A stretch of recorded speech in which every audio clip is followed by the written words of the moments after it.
এই জাদুবিদ্যা সত্য।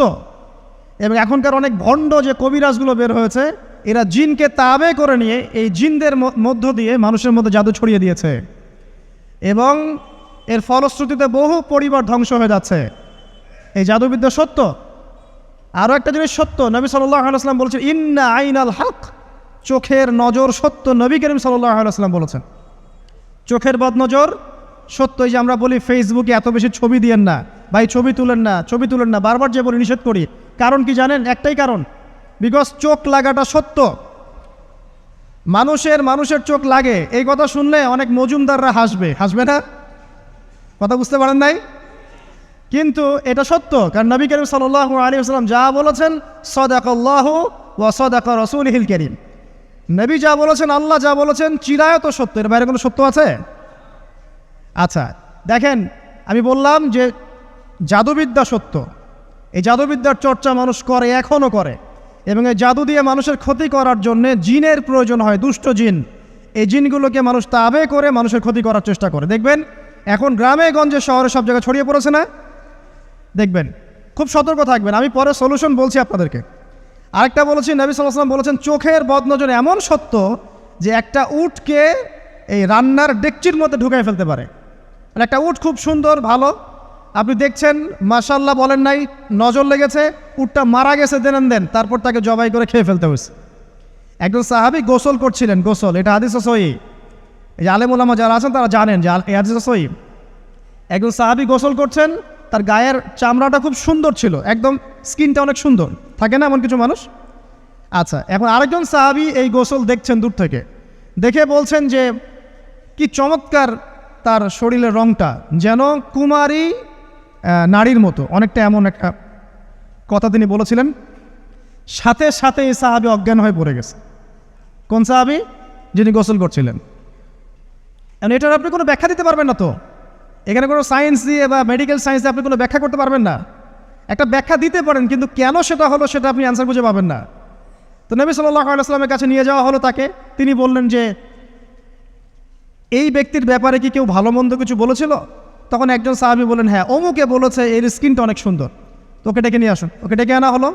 ডেকে আনার পর নবীজি তাকে অনেক শাসালেন, তোমরা তোমাদের ভাইদেরকে কি মেরে ফেলতে চাও? তখন এই সাহাবী তো অবাক, আমি আবার কখন মারতে চাইলাম ইয়া রাসূলুল্লাহ? আমি তো মারতে চাই নাই, আমি তো খালি বলেছি যে তার গায়ের রংটা অনেক সুন্দর। তখন তিনি বললেন কেন তুমি সুবহানাল্লাহ বললে না, কেন তুমি মাশাআল্লাহ বললে না? যখন মাশাআল্লাহ বলবেন, সুবহানাল্লাহ বলবেন, নজরটা লাগবে না। আর যখন আপনি মাশাআল্লাহ বলবেন না, সুবহানাল্লাহ বলবেন না, দেখবেন নজর লেগে গেছে। আপনি বিশ্বাস করেন ব্যবসা খুব ভালো চলছে, মানুষ বলল যে বাহ তোর তো ব্যবসা হেভি, লালে লাল শাহজালাল, ঠিক আছে, দেখবেন আপনার কেনা বেচা বন্ধ হয়ে গেছে। এরকম হবে, আমার কথাটা বিশ্বাস করেন। এটা কিন্তু সায়েন্স প্রমাণ করতে পারবেন না, আল্লাহ এবং তার রাসূল বলেছেন, তার উপরে কোনো সত্য নেই। আছে সূরা কাহফ 29 নম্বর আয়াত পড়ে দেখেন, আল্লাহ পাক বলছেন ওয়াকুলিল হাক্কু মির রাব্বিকুম, সত্য সেটাই যা তোমার রবের পক্ষ থেকে আসে। ফামান শাআ ফালইউমিন, যার ইচ্ছা হয় বিশ্বাস করুক, ওয়ামান শাআ ফালইয়াকফুর, যার ইচ্ছা হয় সে অস্বীকার করুক। এই কারণে আমরা বলি ফেসবুকে এত বেশি ছবি দেওয়া, এই আই ওয়াশ করা, এই যে শোডাউন করা, হ্যাঁ ইসলামের কিছু কাজ করলেন একদম মানুষকে না দেখাইতে পারলে ঘুম হচ্ছে না, এগুলো বন্ধ করেন, এগুলো বন্ধ করে দেন আল্লাহর ওয়াস্তে। অফলাইনে কাজ করেন, নিজেকে গোপন করার চেষ্টা করেন। যত বেশি মানুষের কাছে নিজেকে এক্সপোজ করবেন, কাজের বরকত কমে যাবে, কাজের বরকত কমে যাবে, চোখ লাগবে, নজর লাগবে। এবং চোখ লাগা বদ নজরে বহু আলেম আস্তে আস্তে মাঠ থেকে মাইনাস হয়ে গেছে না? যায় নাই? এখন কি আলেমদের সংখ্যা বেশি না কম? যত দিন যাবে আলেমের সংখ্যা আরও কমে যাবে।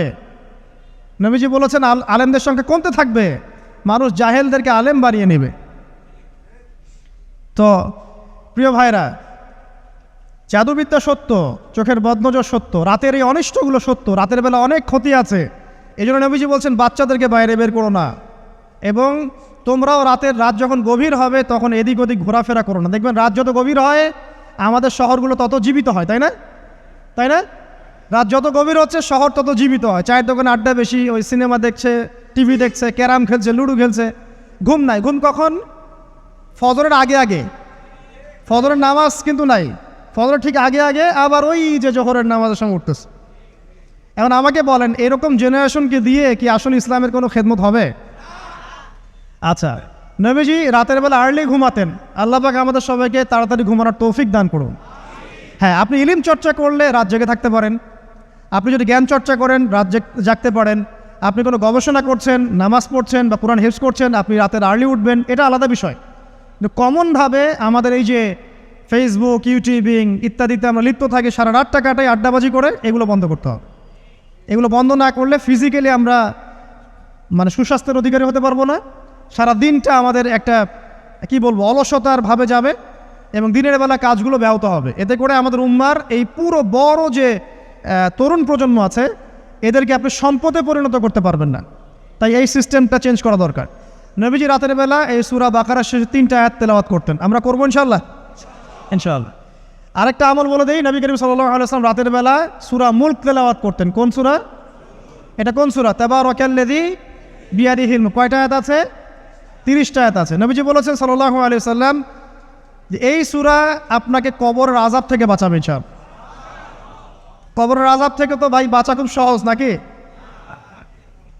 আমাদের মধ্যে এমন কেউ নাই, শোনেন, আমাদের মধ্যে এমন কেউ নাই আলেম জালেম মুফতি মুহাদ্দিস রাজনৈতিক নেতা পলিটিশিয়ান বিরোধী দল জাতি তারপরে যে সরকার দল যে আছে না কেন, কবরের শাস্তি ফেস করবেন এমন একটা মানুষ নাই,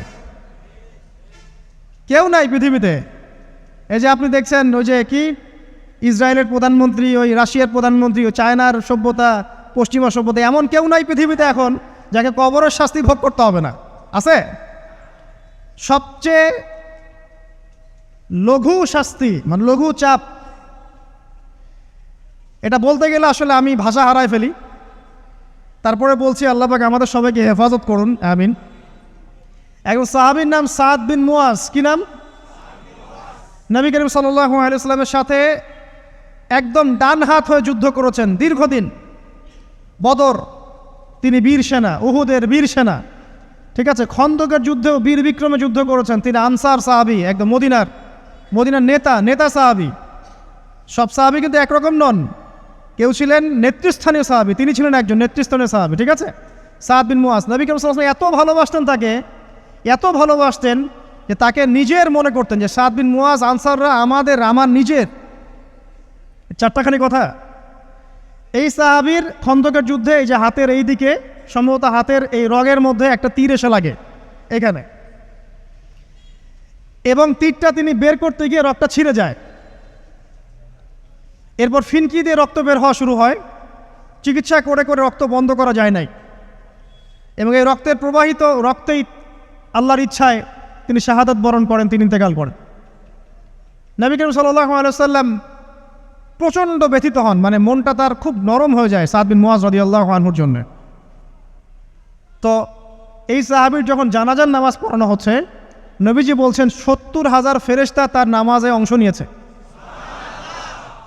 আর এই সাহাবীকে যখন কবরে শোয়ানো হয়েছে, নবী করিম সাল্লাল্লাহু আলাইহি ওয়াসাল্লাম পরে জানিয়েছেন কবরের যে মৃদু চাপ, সাদ বিন মুয়াজ রাদিয়াল্লাহু আনহুর কবরেও সেই মৃদু চাপ দেওয়া হয়েছে। আমি কি বুঝাতে পারলাম ভাই?